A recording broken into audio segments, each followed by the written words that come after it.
Glória a Deus. Vamos lá, nós estamos finalizando esta série nesta noite, série que foi escrita diante da celebração da independência do Brasil, de todas as celebrações que começaram no 7 de setembro, permearam esse mês, e ao invés de dizer independência ou morte, nós aqui refletimos sobre uma dependência de Deus e dependemos dele porque confiamos nele. E hoje o tema da nossa última conversa nesse mês de setembro que já foi embora. Próximo curso já será em outubro, impressionante, daqui a pouco já estamos falando de advento. Mas para nos lembrar de tudo aquilo que nós aqui aprendemos nessa série, dependendo de Deus porque confiamos nele, nós fomos primeiro na introdução lembrados das palavras do livro de sabedoria da Bíblia, de Provérbios, que diz assim: confie no Senhor de todo o seu coração, não se apoie no seu próprio entendimento, reconheça-o em todos os seus caminhos. Querendo dizer, aquilo que a gente vive na nossa rotina, em tudo aquilo que a gente faz, em todos os núcleos onde nós aparecemos, seja trabalho, vida, escola, a vida de pai, mãe, filhos, a nossa vida relacional. Ele está dizendo, ele reconheça esse Senhor, então, em todos os seus caminhos, querendo dizer, esse tema, Cristo, o sagrado, não é algo para ficar reservado para o domingo, a gente pegar como um acessório que coloca a bolsa e leva para a igreja, não. É um reconhecimento diário, porque ele conosco está, e é isso que nós cremos no Emmanuel, que é Deus conosco. Por isso que no livro de sabedoria da Bíblia, essa fala é associada entre a confiança no Senhor e o reconhecimento dele em todos os caminhos. Porque geralmente a confiança no Senhor vem no dia mal, no que é normal. Deus sabe que nós somos humanos e quando a casa cai a gente fica bonzinho e a gente começa a pedir a misericórdia dele. Mas o livro de sabedoria está dizendo assim, olha, além disso, além do dia mal, em todos os lugares que você andar, reconheça-o, esteja com ele, do lado dele. E é importante pensar dessa forma, estar do lado dele, estar andando com ele. Porque essa história de andar com Deus, apesar de nós orarmos para Deus estar conosco, não é? O Emmanuel fala de Deus conosco. Mas quando você começa a ver os primeiros homens ali de Deus, os chamados heróis da fé, você vai descobrir que Noé era um homem justo porque Deus andava com ele? Não, porque ele andava com Deus. Você vai lembrar que existia um camarada chamado Enoque, que foi levado, arrebatado aos céus, e o texto vai dizer também que Enoque andava com Deus, e não que Deus andava com Enoque. Então existe um reconhecimento no caminho, porque o caminho sou eu que trilho.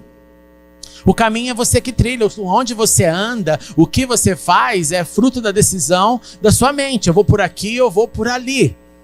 Então quando tem esse reconhecimento de Deus, eu estou andando com Deus, eu estou trazendo Ele para o meu caminho. E é isso que nós trabalhamos na nossa primeira parte. E o texto de Provérbios vai dizer assim, olha, então nesse reconhecimento dele em todos os nossos caminhos, ele endireitará as nossas veredas. Porque às vezes você começa por um lugar e você fala, caramba, eu acho que esse não é um caminho que eu posso trazer Deus comigo, porque eu acho que ele não gostaria de estar nesse caminho. E esse é o legal, porque daí ele vai endireitando, falando, não, vira por aqui, porque aí sim você vai estar comigo. E é esse o processo. Depois nós refletimos sobre o medo. O medo, ele apavora, o medo, ele paralisa, o medo faz você desistir antes de começar qualquer coisa na vida. O medo traz aflição, o medo traz insegurança, o medo pode até sufocar, o medo pode virar pânico, e aí é quando as doenças mentais são mais ali afetadas e manifestadas. E aí nós estudamos a palavra do profeta Isaías, quando ele disse no capítulo 41, verso 10, por isso não tema, porque eu estou com você. Ele reforça, não tenha medo, pois eu sou o seu Deus. É muito lindo essas duas primeiras frases, porque primeiro associa ao tema como algo humano e o não temer por causa da presença divina. O temer pode ser uma reação de segurança, de proteção. Mas permanecer nesse medo é ser sequestrado mentalmente por aquilo que nos paralisa. Então Deus fala, não, calma, eu sou Deus e eu estou com você. Existe o sagrado conosco. Aí ele vem com a promessa. Eu o fortalecerei, eu o ajudarei, eu segurarei com a destra da minha justiça.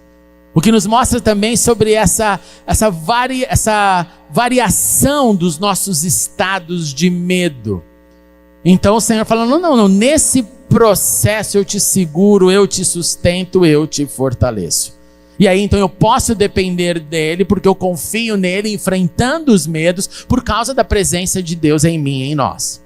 Na terceira parte nós estudamos sobre a inquietação. Tem alguém inquieto aqui? Ansioso. Na verdade, nesse mundo que a gente vive, é melhor perguntar quem não é ansioso.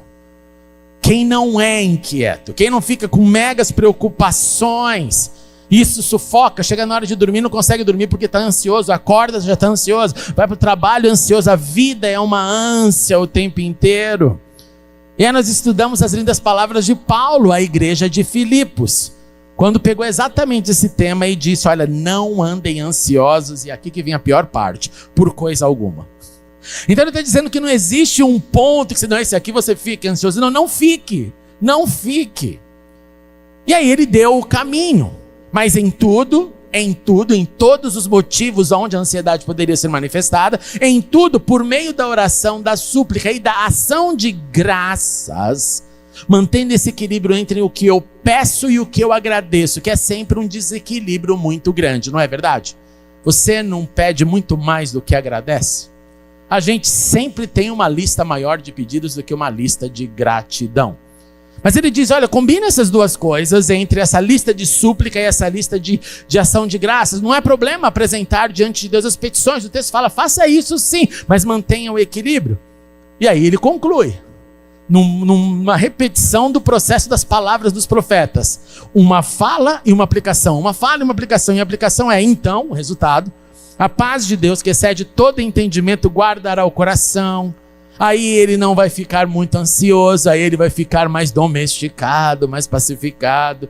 E aí não só o coração, mas os pensamentos de vocês serão guardados em Cristo. E quando o pensamento é guardado, por mais que a ansiedade brote, venha e queira se manifestar, e isso acontece, é um processo normal, mas aí a presença de Cristo em minha mente fala assim, calma, respira.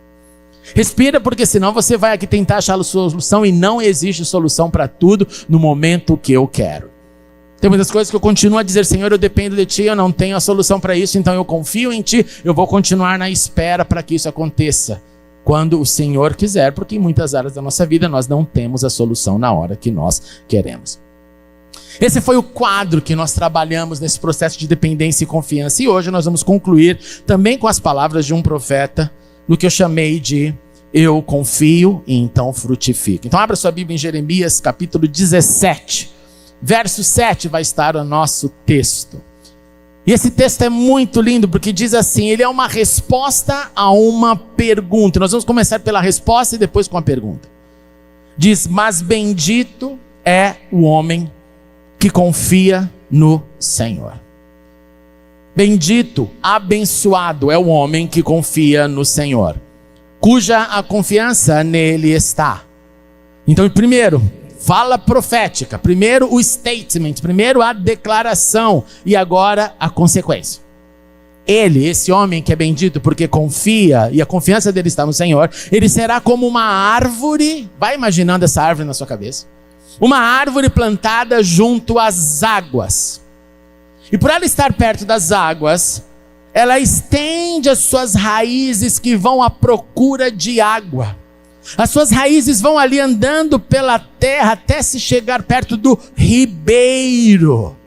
E por estar então conectada com as suas raízes, aonde vem a nutrição no ribeiro, ela não temerá quando chegar o calor, ela tem o seu suprimento. As suas folhas estão sempre verdes. Pausa por aqui. Eu só fui entender esse texto quando eu morei em Israel.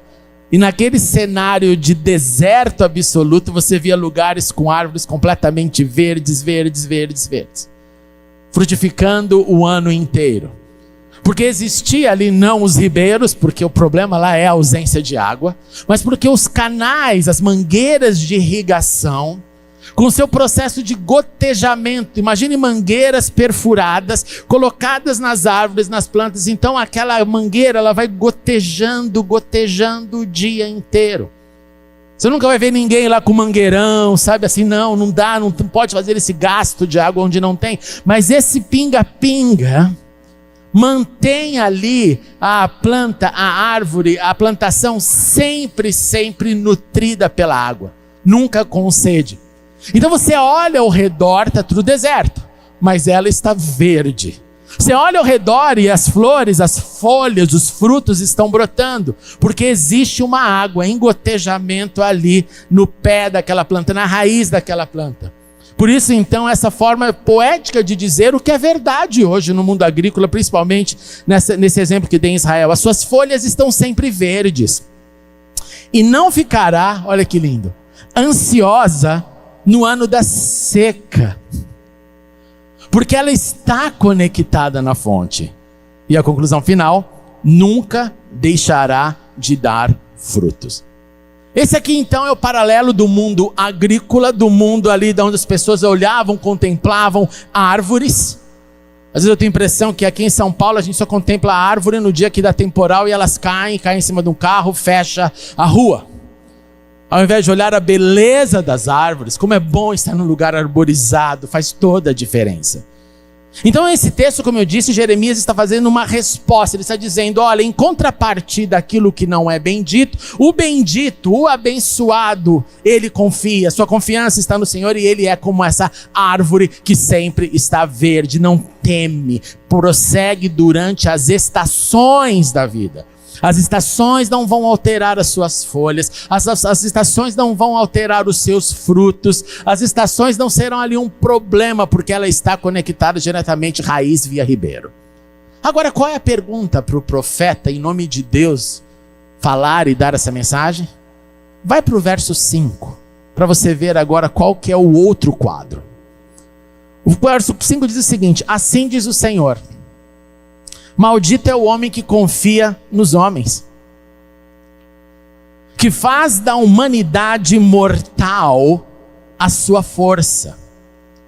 Que faz da humanidade mortal a sua força porque depende e confia totalmente nela. É naquilo que eu vejo, é naquilo que me disseram. E aqui é bom você trazer à mente quantas vezes nós nos decepcionamos com uma fala que foi dita e não foi cumprida. Quantas vezes você se apoia em uma situação e aquela situação te levou a uma esperança, a uma expectativa e não aconteceu? O que gera? Frustração, porque houve uma confiança extrema no homem. E se essa confiança extrema no homem, ela é aquilo da onde você extrai a sua força, porque o texto diz que faz da humanidade mortal a sua força, faz então de seres humanos a sua força e não da fonte maior que é o Criador desse humano, dessa humanidade, torna eu e você o contrário do abençoado, que é o maldito.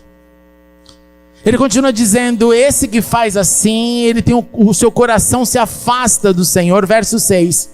E olha o contraste da árvore com as raízes perto do ribeiro, com essa cena da natureza. Ele será como um arbusto no deserto. Ele não verá quando vier algum bem. Habitará nos lugares áridos do deserto, em uma terra salgada, onde não vive ninguém. Que contraste. Que contraste. É o contraste da provisão e da sequidão. É o contraste do fruto em todo tempo e da vida no deserto.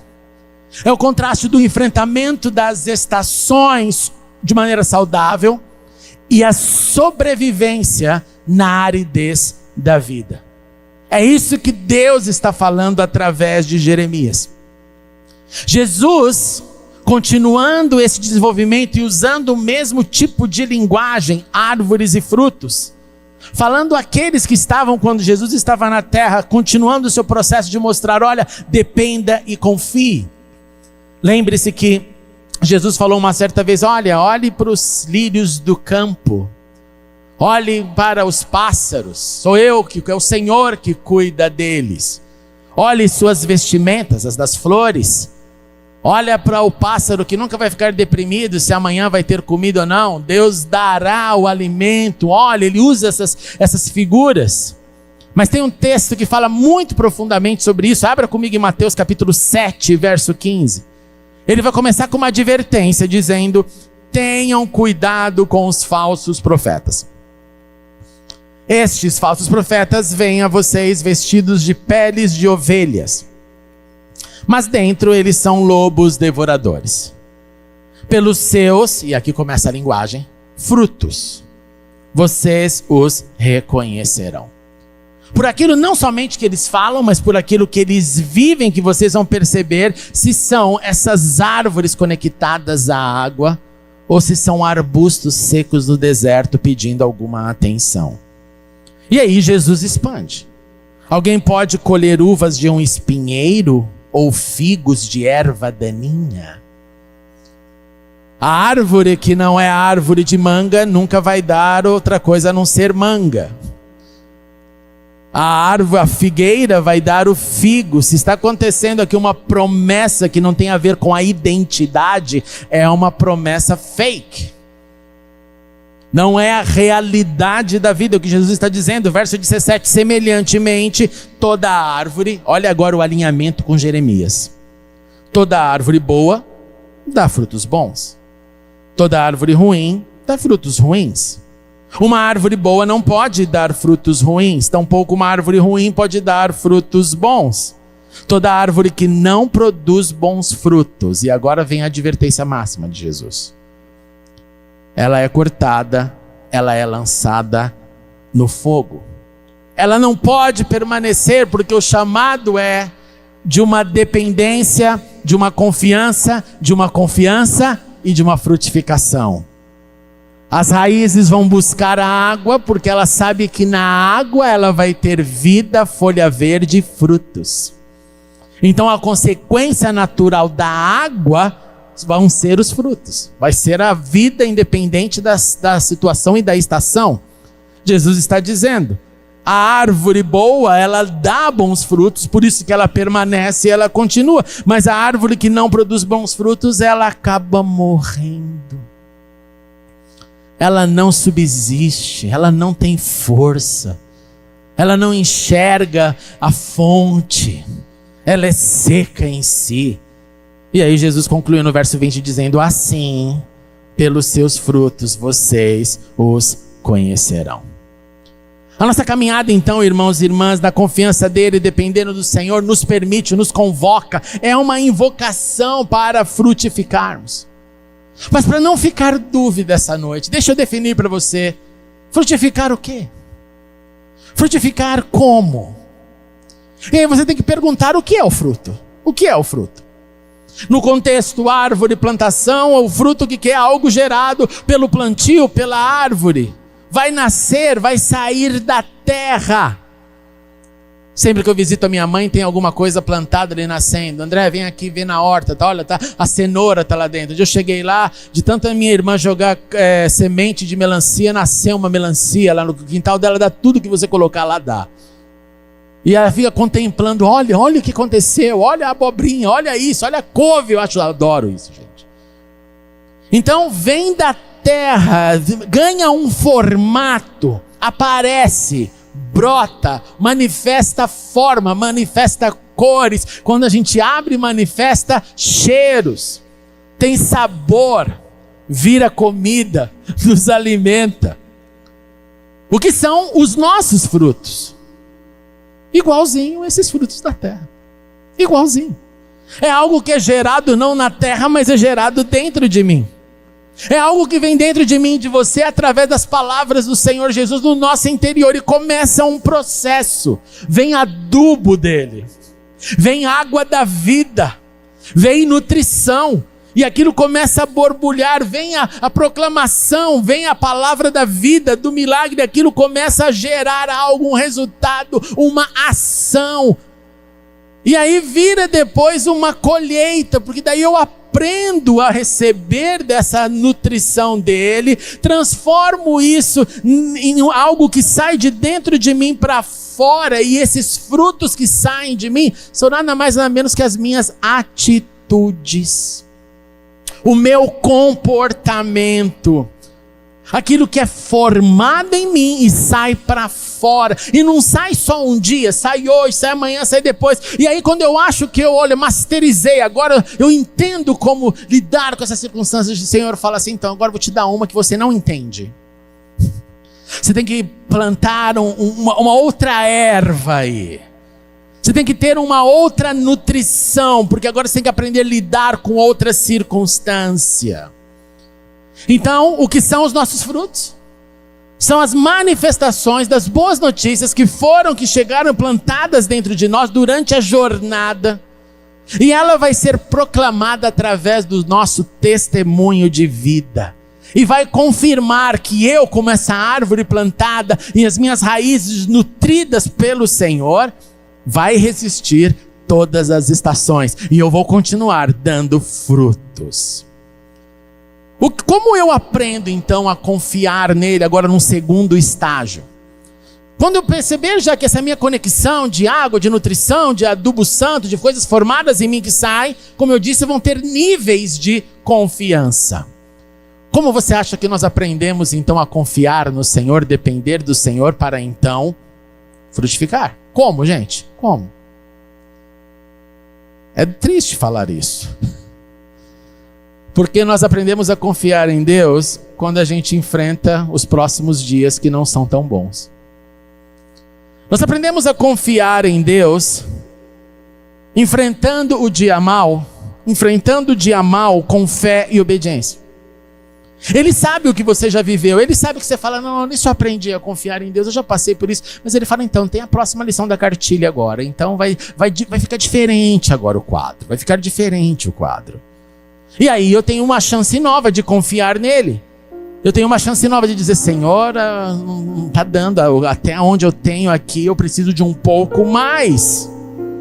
E aí eu ganho a chance de viver o que eu aprendi, eu ganho a chance de colocar na prática de novo, de manifestar a confiança.